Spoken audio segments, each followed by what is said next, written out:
देखिए, यहाँ पे बैठे हुए मेरे मन में एक पुरानी बात आई। 32 साल पुरानी बात है। मई 1991 की बात है। मेरे पिता की शव यात्रा तीन मूर्ति भवन से निकल रही थी। अपनी मां के साथ और अपने भाई के साथ हम एक गाड़ी में बैठे थे। सामने भारतीय सेना की एक ट्रक थी, फूलों से लदी हुई थी। उसके ऊपर मेरे पिताजी का शव था। थोड़ी देर काफिला चला, 5-10 मिनट चला। फिर राहुल कहने लगे मैं उतरना चाहता हूं। तो मां ने मना किया। उस समय सुरक्षा का भी बहुत वो था। तो मां ने कहा नहीं, तुम उतर नहीं सकते। राहुल ने जिद की, नहीं मैं उतरूंगा। मैंने मां से कहा मां उतरने दो। राहुल गाड़ी से उतरा। उस सेना की ट्रक के पीछे खड़ा होके चलने लगा और तीन मूर्ति से लेके कड़ी धूप में अपने पिता के जनाजे के पीछे पीछे पैदल चलते चलते चलते चलते यहां पहुंचा। इस जगह से कुछ 400-500 गज दूर यहां पर मेरे शहीद पिता के अंतिम संस्कार मेरे भाई ने किए।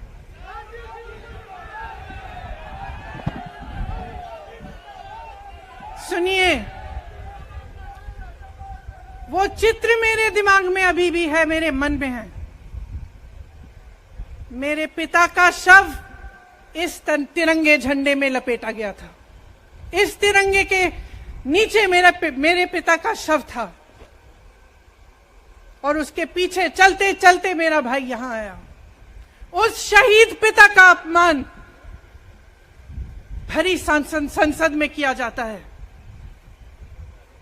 उस शहीद के बेटे को आप देशद्रोही कहते हैं, आप मीर जाफर कहते हैं, उसकी आप मां का अपमान करते हैं। आपके मंत्री मेरी मां का अपमान भरी संसद में करते हैं। आपके एक मुख्यमंत्री कहते हैं कि राहुल गांधी को पता भी नहीं है कि उनका पिता कौन है। आपके प्रधानमंत्री भरी संसद में खड़े होकर कहते हैं कि ये परिवार नेहरू नाम को इस्तेमाल क्यों नहीं करता। पूरे परिवार का अपमान करते हैं। कश्मीरी पंडित समाज के रिवाज का अपमान करते हैं, जिसके तहत एक बेटा अपने बाप के मरने पर पगड़ी पहनता है, परिवार की परंपरा को आगे बढ़ाता है। लेकिन आप पर कोई मुकदमा नहीं होता। आपको 2 साल की कोई सजा नहीं मिलती। आपको जेल की सजा नहीं मिलती। आपको संसद से कोई बाहर नहीं निकालता। आपको मना नहीं करता कि 8 सालों के लिए आप चुनाव नहीं लड़ सकते। क्यों? मैं पूछना चाहती हूं क्यों? आज तक हम चुप रहे हैं। हमारे परिवार का अपमान करते गए। मेरे भाई ने क्या कहा? संसद में वो मोदी जी के पास गए और उनसे गले लगे। मेरे भाई ने कहा मैं आपसे नफरत नहीं करता हूं, मेरे दिल में आपके लिए कोई नफरत नहीं है। हमारी विचारधारा अलग है, लेकिन हमारी नफरत की विचारधारा नहीं है। तो मैं पूछना चाहती हूं, एक आदमी का कितना अपमान करोगे? कितना अपमान करोगे? क्या यही है इस देश की परंपरा? आप परिवारवादी कहते हैं, तो भगवान राम कौन थे? भगवान राम को वनवास में भेजा गया। उन्होंने अपने परिवार, अपनी धरती के प्रति अपना धर्म निभाया। क्या भगवान राम परिवारवादी थे? क्या पांडव परिवारवादी थे कि वो अपने परिवार की संस्कारों के लिए लड़े, और हमें क्या शर्म आनी चाहिए कि हमारे परिवार के सदस्य शहीद हुए इस देश के लिए, कि इस झंडे में उनका खून है, इस धरती में उनका खून है, इस देश के लोकतंत्र को मेरे परिवार के खून ने सींचा है। और जो सोचता है कि हमें अपमानित करके हमें डराएंगे, हमें धमकाएंगे, जो सोचता है कि तमाम एजेंसियों को लगाकर हम पे छापे मारकर हमसे कुछ भी कर ले, हमें डराएंगे, वो गलत सोचते हैं। हम डरने वाले नहीं हैं। हम और मजबूती से लड़ेंगे। हम इस देश के लोकतंत्र के लिए कुछ भी करने के लिए तैयार हैं। इस देश के लोकतंत्र को, इसकी नींव कांग्रेस पार्टी के महान महापुरुषों ने डाली है। कांग्रेस पार्टी लड़ी इस देश की आजादी के लिए, और आज भी इस देश की आजादी के लिए ही लड़ रही है। कभी कभी मैं सोचती हूं, मुझे समझ में नहीं आता कि पब्लिक क्या सोच रही है। क्या देख नहीं रही है क्या हो रहा है?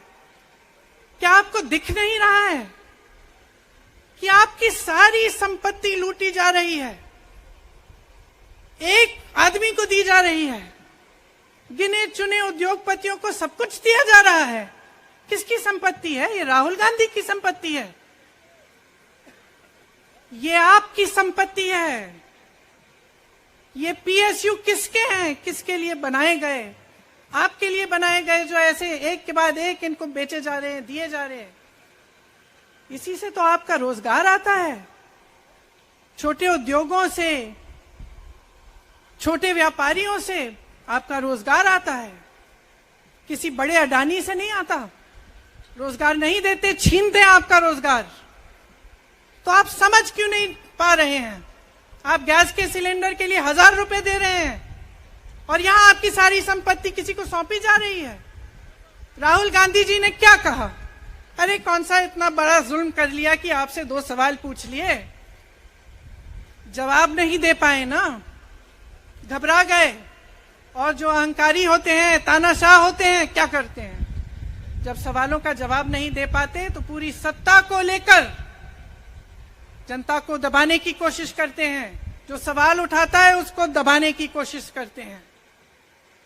आपने कभी सोचा है, आंखें खोलिए, आपने कभी सोचा है कि ये पूरी सरकार, ये सारे मंत्री, ये सारे सांसद एक आदमी को बचाने की क्यों इतनी कोशिश कर रहे हैं?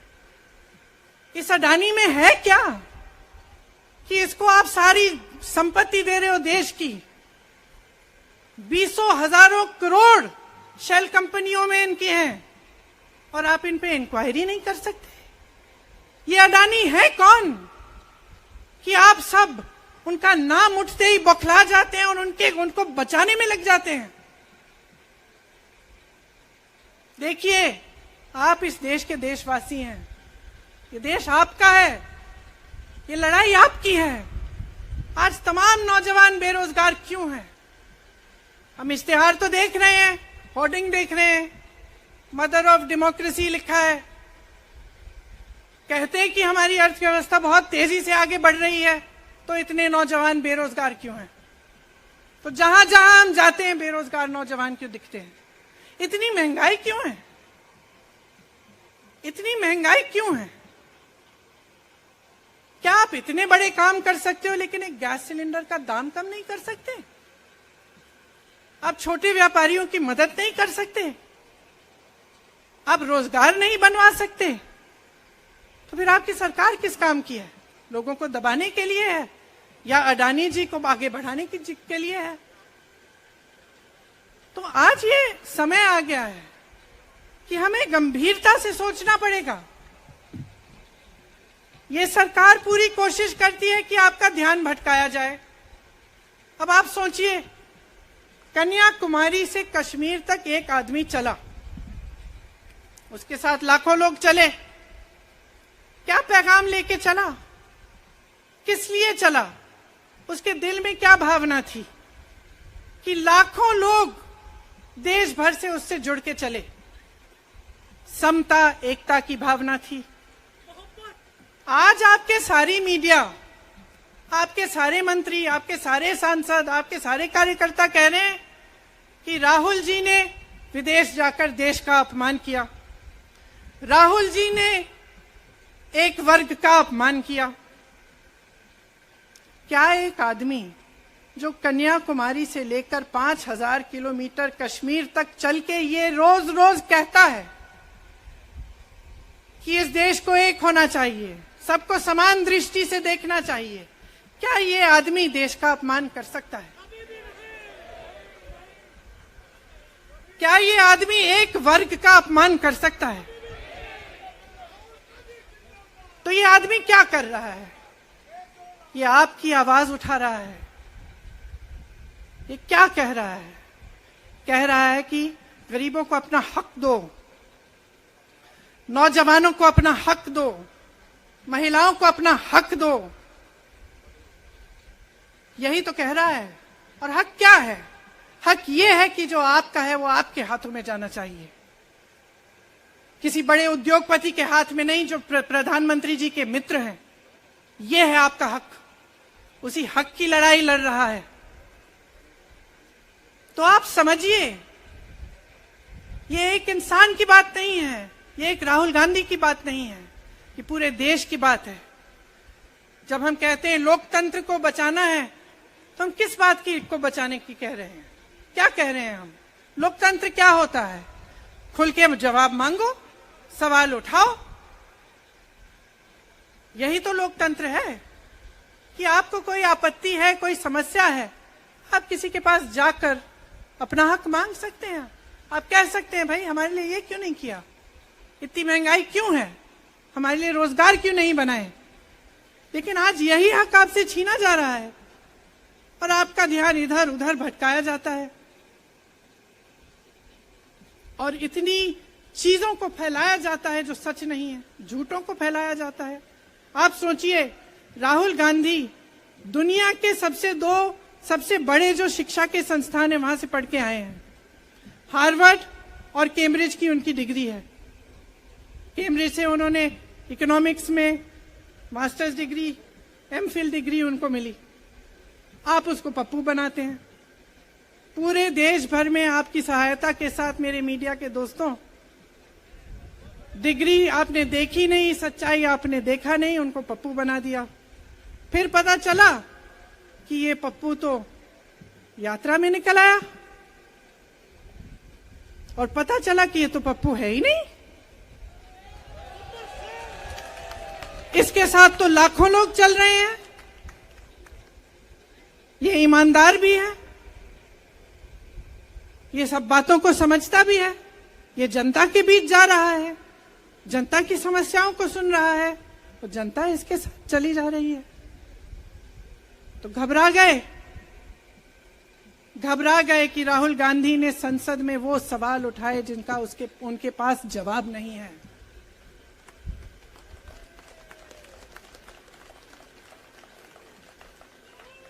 क्या किया सुन लीजिए।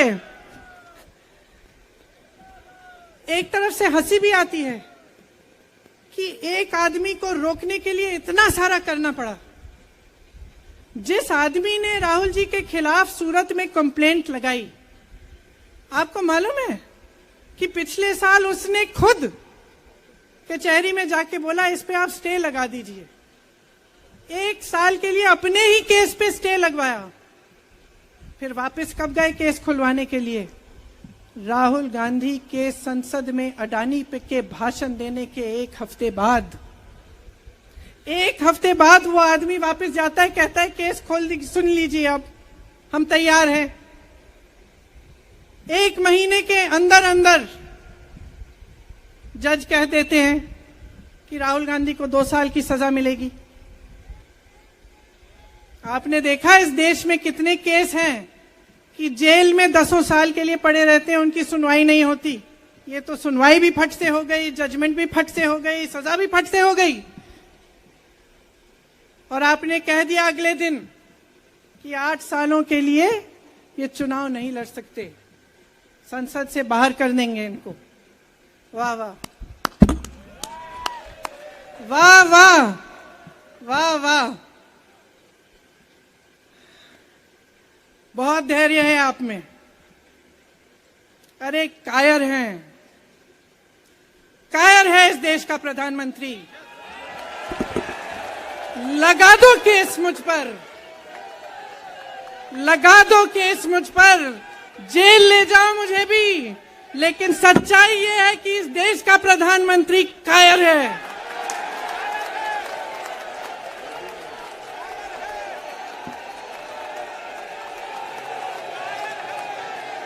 अपनी सत्ता के पीछे छुपा हुआ है, अहंकारी है, और इस देश की बहुत पुरानी परंपरा है, इस देश की बहुत पुरानी परंपरा है, हिंदू धर्म की पुरानी परंपरा है कि अहंकारी राजा को जनता जवाब देती है। और इस देश की बहुत पुरानी परंपरा है कि अहंकारी राजा को ये देश पहचानता है। मेरे परिवार ने मुझे एक चीज सिखाई है कि ये देश दिल से बोलता है और दिल से सुनता है। ये देश सच्चाई को पहचानता है, और मैं जानती हूं कि आज वो दिन है जब से सारा कुछ बदलने लगेगा।